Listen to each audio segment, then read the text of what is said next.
You ever look at two molecules and wonder why is one super stable while the other is, well, not? It turns out there's a secret world of interactions happening right between the bonds. And today, we're going to dive into one of the coolest hidden powers in all of chemistry. Right, it's the big question. And sure, we've got theories. You've probably heard of the inductive effects, where electrons get pulled around like a game of tug-of-war. But honestly, it just doesn't explain everything. There are some molecules out there whose stability just seems off the charts, and a simple electron pull can't account for it. To really get it, you need to meet the unsung hero of this whole story.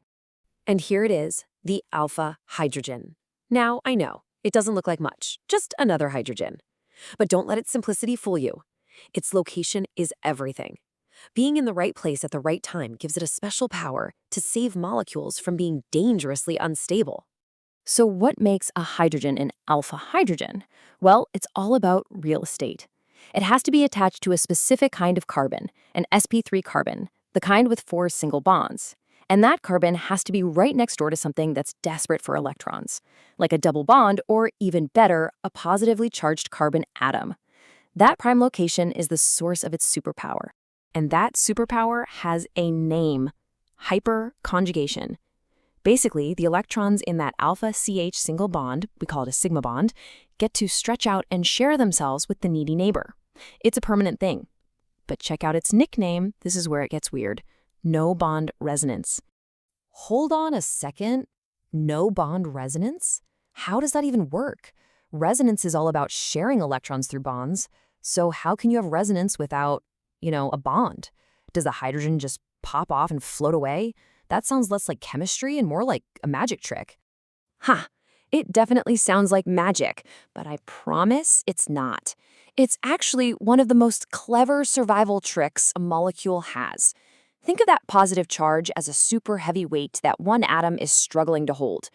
Hyperconjugation is like the CH bond next door leaning over and saying, "Hey man, let me help you carry that." It loans its electrons to help spread out that burden. And here's the key thing to remember.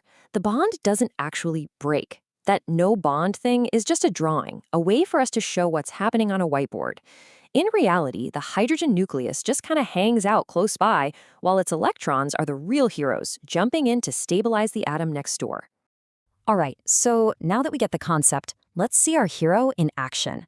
Its #1 mission is to bring stability to super reactive molecules, especially carbocations. Those are the guys with a positive charge on a carbon.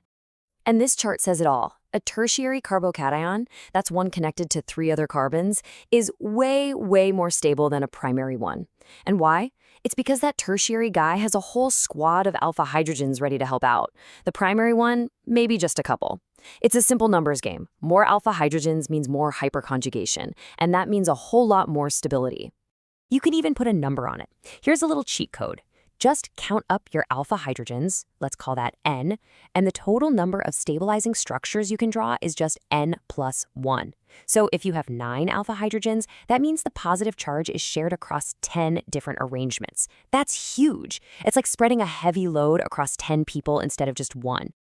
And our hero's work isn't done yet. The same exact idea explains why some alkenes, those molecules with double bonds, are more stable than others. In fact, it's the reason a classic organic chemistry rule, Zaitsev's rule, even works. So Zaitsev's rule basically says that in a reaction, you're more likely to form the double bond that has more stuff attached to it. For years, we just knew it worked, but hyperconjugation tells us why. More stuff usually just means more alpha hydrogens nearby. And as we now know, more alpha hydrogens means more stability. Simple as that. Okay, so hyperconjugation is clearly a big deal.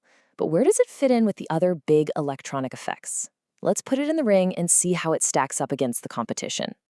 So let's look at the tail of the tape. On one end, you have the inductive effect. It's kind of the lightweight, just a weak pull on single bonds. Then you've got resonance, the undisputed heavyweight champion. It's super powerful. Hyperconjugation, it's our tough middleweight contender. It's way stronger than the inductive effect because it involves a real orbital overlap, but it's not quite as strong as full-on resonance. So here it is, the final power ranking. Resonance gets the gold medal, no doubt. But hyperconjugation is the solid silver medalist. And that's absolutely crucial, because when resonance isn't possible, hyperconjugation steps up to provide that game-winning stability. almost always beating out the bronze metal inductive effect. Now, I get it. This might all sound like a nice theory we draw on paper. But here's the cool part. Hyperconjugation leaves behind cold, hard physical evidence. You can literally see its fingerprints all over the molecule. Check this out. This is Exhibit A. A normal carbon-carbon single bond is about 1.54 angstroms long. But if you look at propene, the single bond right next to the double bond is only 1.46 angstroms. It's noticeably shorter. Why? Because hyperconjugation is giving that single bond a little bit of double bond character, pulling the atoms just a tiny bit closer. That's not a theory, that's a measurement. And the evidence keeps piling up. The flip side is that the double bond actually gets a little bit longer. It explains why a simple, symmetrical-looking molecule like propene actually has a slightly positive end and a slightly negative end. And get this, it's the main reason that ethane is more stable when its hydrogens are staggered. It's not just about atoms staying out of each other's way, it's about lining up perfectly for hyperconjugation. And you know, this whole idea came from a mystery. Back in the 1930s, scientists Baker and Nathan saw some reaction results that just made no sense. They totally went against what the old theories predicted. They knew some other, more powerful effect had to be going on. And that something else turned out to be hyperconjugation. Which brings us all the way back here to the number 9. 9 alpha hydrogens. 9 tiny heroes, all working together as a team. Each one donates just a little bit of its electron density to spread out that positive charge, creating this incredibly stable molecule. It is the perfect example of molecular teamwork. So we have to end with this question. If the idea of a chemical bond is flexible enough that a no-bond state can actually make a molecule stronger, what other rules that we learn in chemistry are really more like guidelines? And what other secrets are hiding in the secret life of bonds?